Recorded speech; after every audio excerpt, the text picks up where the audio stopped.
नमस्कार मु देवाशीष। आज आमे एक अत्यंत गुरुत्वपूर्ण प्रसंग रे आलोचना करिबा जाकी समाज रे प्रत्येक नारी चाहि थांती कि तांको पुरुष सब बेले तांको बसरे रुहंतु, सब बेले तांको भलो पांतु।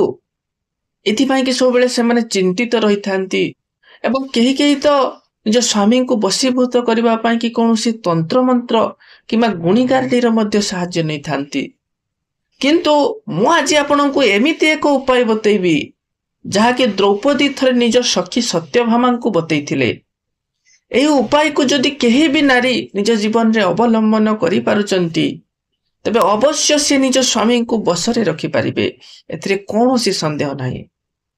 तबे विषयटी जानिबा को हेले महाभारत काल रे एक प्रसंग को जानिबा दरकार। या सेते बेलर कथा कि जेते बेले पंचु पांडव द्रौपदी सहित जाइकी वनवास रे रहिथिले। सेमाने सेते बेले काम्यक वन रे वास करुथिले। तबे गोटिए दिन प्रभु श्रीकृष्ण संगरे सत्यभामा को नहीं पंचु पांडव सहित देखा करबा उद्देश्य रे जाई काम्यक वन रे पहुंचीचंती। तबे देवी सत्यभामा कौन करिचंती ना द्रौपदी को एक एकांत को डाकी नैचंती एवं पचारुचंती, हे सखी, हे पांचाली, तुम्हें निजर 5 जन स्वामी को एकुटिया केमिति संतुष्ट रखि पारुच? कौन तुम स्वामी केबे तुम ऊपर क्रोध करंतिनी? सब बेले से माने तुम बसरे केमिति रहउचंती? कौन तुमे एथि पई कोनोसी व्रत किंबा कोनोसी जप तप किंबा कोनोसी तंत्र मंत्र प्रयोग करिच? मते भी यार उपाय तो कुह, जहा फल रे मु मध्य मो स्वामी द्वारिकाधीश को सब बेले निज बसरे रखि पारिबी। एथिरे देवी द्रौपदी मध्य देवी सत्यभामा को प्रश्न रे एक बहुत सुंदर उत्तर दैचंती, जाके समाजर प्रत्येक नारी को अवश्य जानिबा दरकार।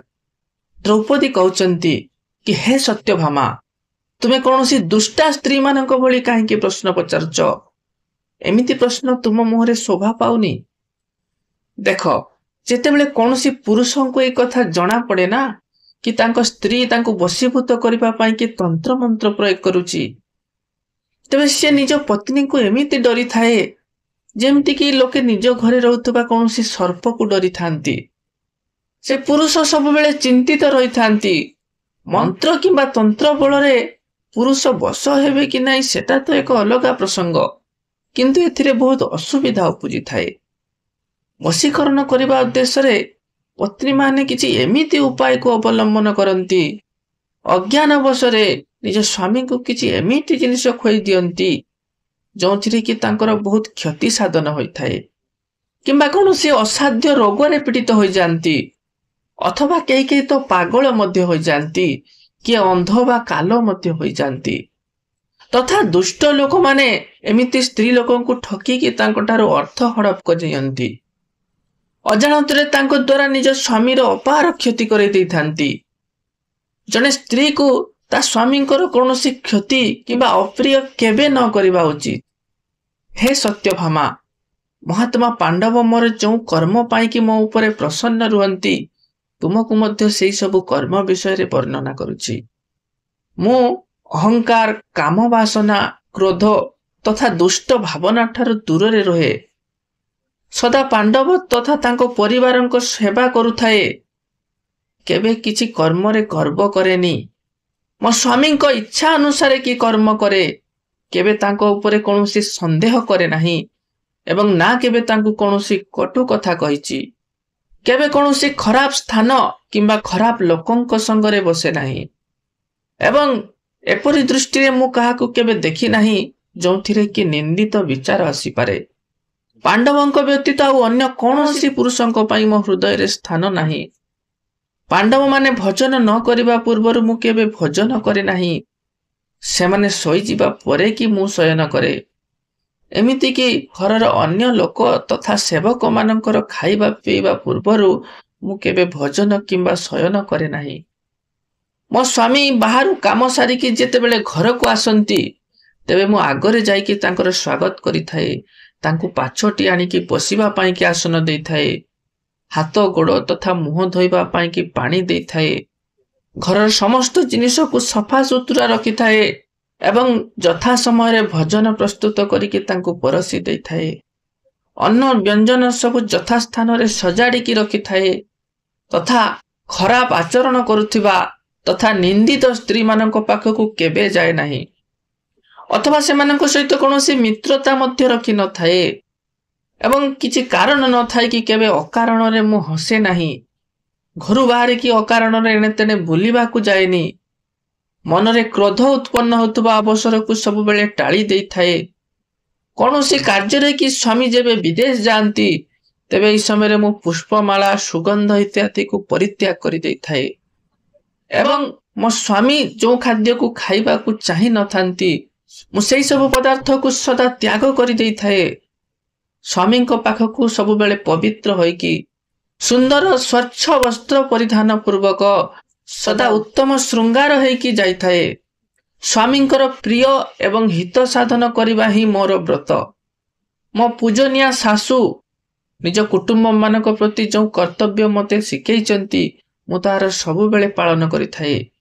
ଭିକ୍ଷା ଦେବା, ପୂଜା କରିବା, ଶ୍ରାଦ୍ଧ ଏବଂ କୌଣସି ପର୍ବପର୍ବାଣୀ ଦିନ ମୁଁ ସବୁବେଳେ ଉତ୍ତମ ଭୋଜନ ପ୍ରସ୍ତୁତ କରିଥାଏ। ମାନନୀୟ ପୁରୁଷମାନଙ୍କର ସଦା ପୂଜା କରିବା ଏବଂ ଆଉ ଯାହା ଯାହା କର୍ତ୍ତବ୍ୟ ମୋତେ ସବୁ ଜଣାଅଛି ମୁଁ ସେଥିରେ କେବେ ଊଣା କରିନଥାଏ। ବିନୟ ଭାବ ଏବଂ ପତିବ୍ରତା ଧର୍ମକୁ ମୁଁ ସଦା ପାଳନ କରିଥାଏ। ମୋ ସ୍ୱାମୀଙ୍କର ଯେଉଁଟା ପସନ୍ଦ ନୁହଁ ମୁଁ ସେମିତି କାର୍ଯ୍ୟ କେବେ କରିନଥାଏ। ସ୍ୱାମୀଙ୍କୁ କେବେ ହୀନ ଦୃଷ୍ଟିରେ ଦେଖିନଥାଏ ଏବଂ ତାଙ୍କଠାରୁ ଉତ୍ତମ ଭୋଜନ କେବେ ମୁଁ କରିନଥାଏ କିମ୍ବା ତାଙ୍କଠାରୁ ଆହୁରି ଉତ୍ତମ ବସ୍ତ୍ର ଆଭୂଷଣକୁ କେବେ ଧାରଣ କରିନଥାଏ।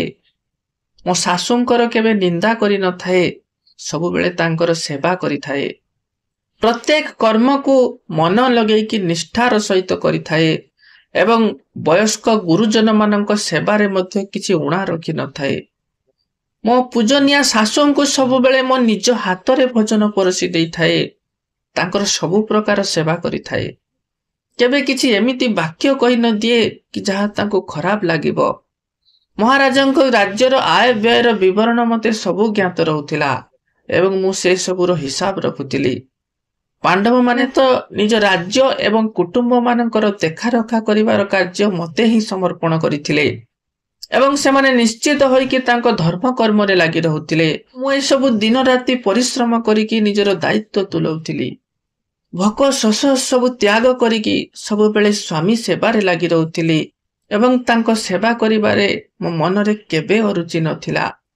ସେମାନେ ଶୋଇଗଲା ପରେ କି ମୁଁ ଶୋଉଥିଲି, ପୁଣି ସେମାନେ ଉଠିବା ପୂର୍ବରୁ କି ଉଠି ଯାଉଥିଲି ଏବଂ ଏଇଥିପାଇଁ କି ମୋ ସ୍ୱାମୀ ସବୁବେଳେ ମୋ ବଶରେ ରହୁଛନ୍ତି ତଥା ଅନ୍ୟ କେହି ନାରୀ ମଧ୍ୟ ଚାହିଁଲେ ଏହି ପ୍ରକାର ନିଜ ସ୍ୱାମୀଙ୍କୁ ନିଜ ବଶରେ ରଖିପାରିବେ।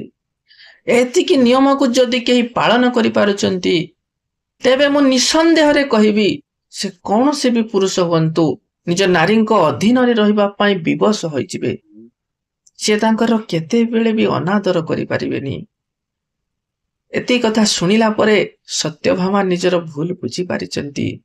ଲାଜରେ ତାଙ୍କ ମୁଣ୍ଡ ତଳକୁ ହୋଇଯାଇଛି ଏବଂ ନିଜର ଏମିତି ଧୃଷ୍ଟତା ପାଇଁକି ସେ ଦ୍ରୌପଦୀଙ୍କ ଠାରୁ କ୍ଷମା ଯାଚନା କରିଛନ୍ତି।